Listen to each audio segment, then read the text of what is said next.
After Christopher Columbus accidentally ran into the Caribbean on his way to India, the stage was set for a world-changing encounter between two completely isolated parts of the world who had been developing completely independently of each other and who didn't even know the other existed, between the Old World, by which is meant Europe, and the New World, by which is meant the Americas, because it was new to Europeans and it's from their perspective that we tend to see this story.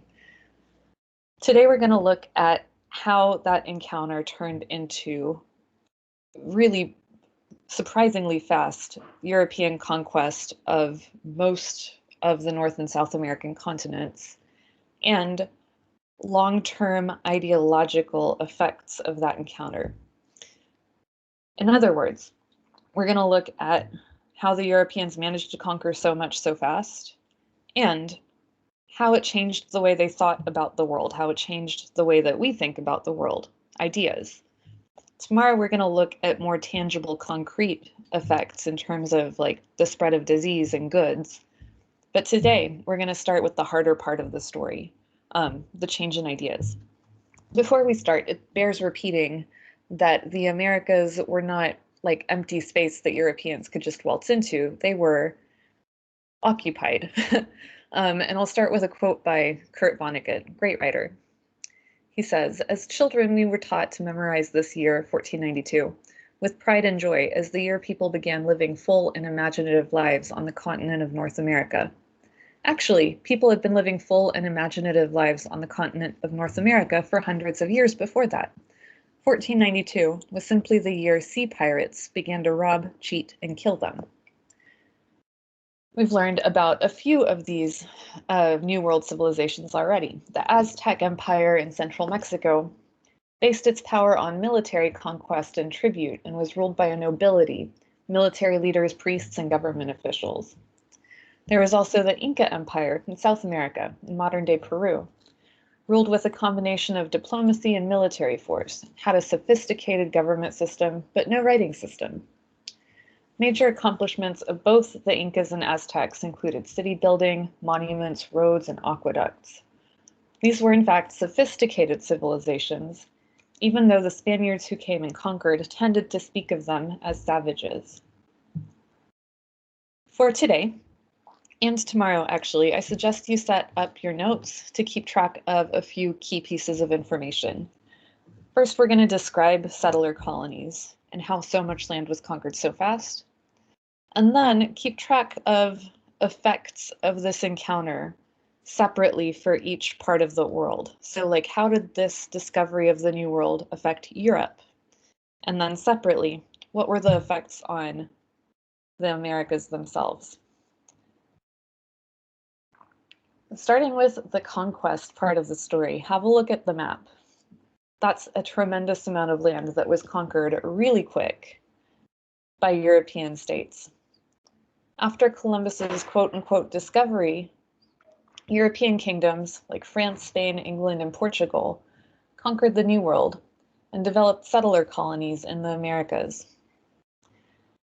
After Columbus arrived, Spaniards, for example, quickly leveraged their military advantage to conquer the Aztec and Inca empires, and then England and France followed in North America. They weren't able to do this because there was anything inherently better about Europeans than the natives. They had some pretty specific advantages that tipped the balance in their favor, even though they were by far outnumbered. Those advantages include Europeans had horses, guns, steel weapons, and immunity to the diseases that they brought with them. And between those things, they conquered vast amounts of land and laid waste to vast amounts of people and cultures. Use the word settler colony. A settler colony is when people from the conquering country move to the conquered place in large numbers. So they don't just own it, they move there and populate it themselves.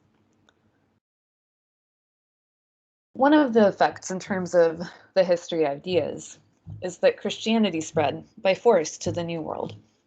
Remember that Europeans had both material and ideological reasons to conquer the Americas, God, gold, and glory. And in terms of their justification, They believed that their actions were justified by converting the barbarian or savage populations of the New World to Christianity, which in their heads was something nice to do. They believed they were bringing higher culture to people who would never have developed it themselves, and who would therefore benefit from conquest.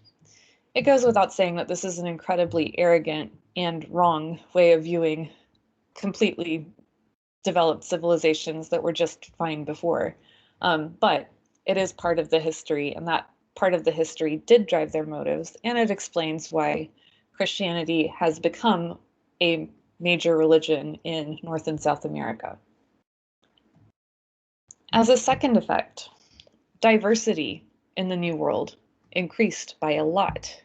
And actually, it was very quickly one of the most diverse places in history. But that diversity was caused by a horrible institution of slavery. After Columbus's voyages, Afro-Eurasia and the Americas became linked in a system of trade that spanned the globe. We'll get more on this tomorrow. Africans were captured and enslaved, and then transported to the Americas to work for Europeans in their colonies. So this increased diversity in the New World, but by introducing slavery based in race as a concept. Meanwhile, Native Americans and Africans were forced to extract resources, which were then sent to Europe. This system of trade increased Europe's power and wealth, while decreasing the power and wealth of native populations. And again, when we say slavery, we're talking about like taking human beings who were just fine where they were and treating them as belongings, as subhuman.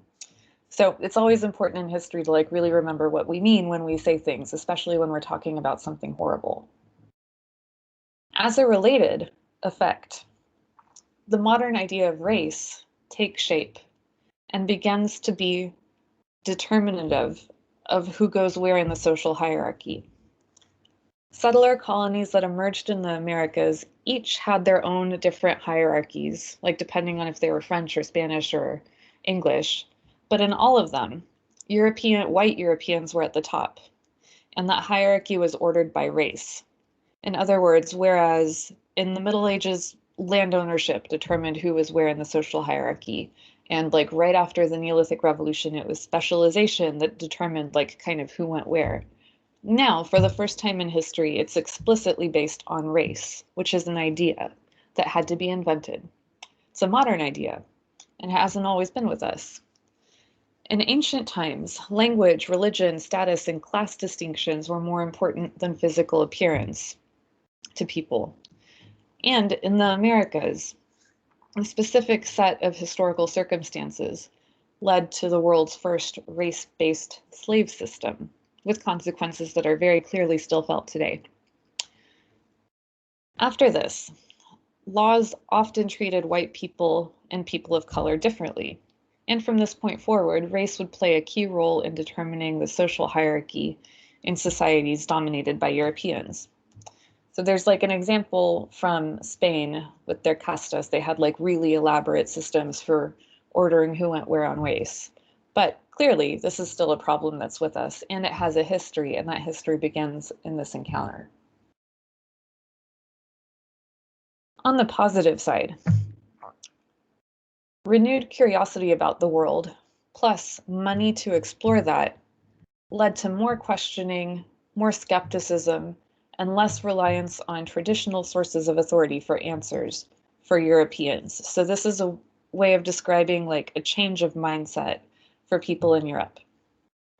While the money from the New World helped make absolute monarchs rich and strong, exposure to the New World, which was like a whole continent of new species to explore and people who were incredibly different in their lifestyles from Europeans, also helped spark a new intellectual curiosity, a desire to learn more about the world. And this was new because remember, in the Middle Ages, people were very glued to their religious-based explanations of the world, and they tended to just listen to authority figures. But now you get a curiosity that's not just going to go away. The money from the Colombian Exchange, the trade system that developed after Columbus's landing between Europe and the Americas, along with the revenue or the money generated by generally participating in more trade, funded cultural and intellectual output in Europe in a way that hadn't been seen since the fall of Rome. People tend to refer to this as the Renaissance, the rebirth of Europe. So like with all the money from the New World, you could pay for things like artists and scientists and scholars and education in a way that was new or, hadn't been seen in a while. So, while colonization made kings and queens more powerful in the short run by giving them the money they need to consolidate power and pay for their own armies and stuff like that, the ideas that would come out of the Renaissance would ultimately, in the long run, weaken the monarchy and challenge traditional power structures in Europe. Long story short, it leads to more independent thought and more curiosity about the natural world, which means that kings and the church have less control over how Europeans are going to think and live. And these changes in the long run will lead to the scientific revolution and the Enlightenment, when philosophers start to think about the purpose of government and what natural rights people have, and eventually to political revolutions like the American and French Revolution, the Haitian Revolution, and Latin American independence movements. And that brings us to our key points for the day, which summarize what you have just heard in the presentation so far. So be sure to pause the slide here and get all of this information in your notes for today.